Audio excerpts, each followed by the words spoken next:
Hello students. இன்னைக்கு நம்ம 11th standard mathsல chapter 7ல exercise 7.1 6th questionல subdivision 2 பார்க்க போறோம். ஓகேவா?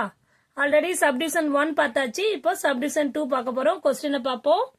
Find all possible real values of a satisfying the condition a alpha plus a alpha transfer equal to I அப்படின்னு ஒரு condition கொடுத்துருக்காங்க. அதுல நம்ம satisfy பண்ணோம். சப்ஸ்டிட்யூட் பண்ண வேண்டியதான் values.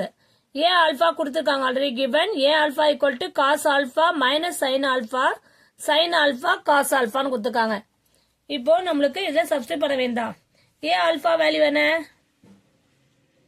Cos alpha minus sin alpha sin alpha cos alpha இப்படின்னு எழுத வேண்டியதான்.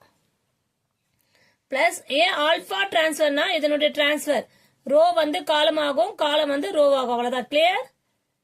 இப்போ ஃபர்ஸ்ட் ரோ பாருங்க. காஸ் ஆல்பா மைனஸ் ஆல்பா ரோல போட்டுப்போம். Cos alpha minus sin alpha, இது வந்து sin alpha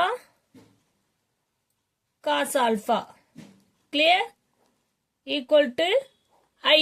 ஐன்றது identity matrix 1 0 0 1.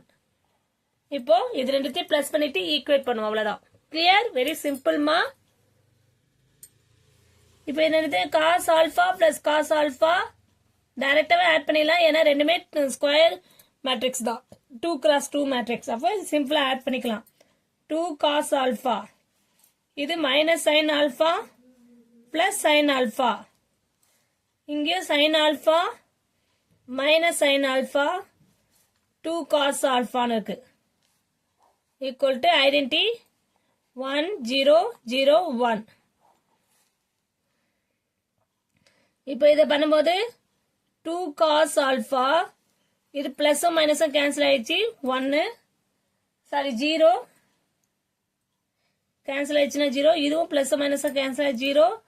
2 cos alpha equal to 1 0 0 1.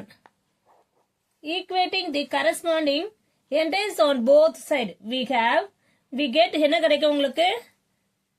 2 cos alpha equal to 1 ன்னு எடுத்துக்கலாமா? கிளியர்? இப்ப 2 cos alpha equal to 1 ன்னு வரும்போது 2 cos alpha equal to 1 ன்னு வந்திருக்கு. இப்ப 2 cos alpha equal to 1 பார்க்கும்போது என்ன ஆகும்?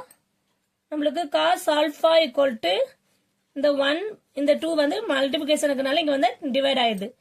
இப்போ இதை எப்படி எழுதலாம்? Alpha equal to cos inverse of 1/2. அப்போ 1/2 வேல்யூ நம்மளுக்கு தெரியும். ஆல்பா ஈக்குவல் டு காஸ் 5/3 எழுதலாமா? In general solution already cos alpha equal to cos தீட்டான்னு தெரியும். அப்போ alpha equal to 2n pi plus or minus theta வேல்யூன்னு தெரியும். தீட்டா வேல்யூன்றது தான் நம்மளுக்கு இங்க 5/3. சரியா? அப்போ therefore ஜெனரல் சொல்யூஷன் என்ன வேல்யூ? ஃபைனல் ஆன்சர் என்ன வேல்யூ வரும்? 2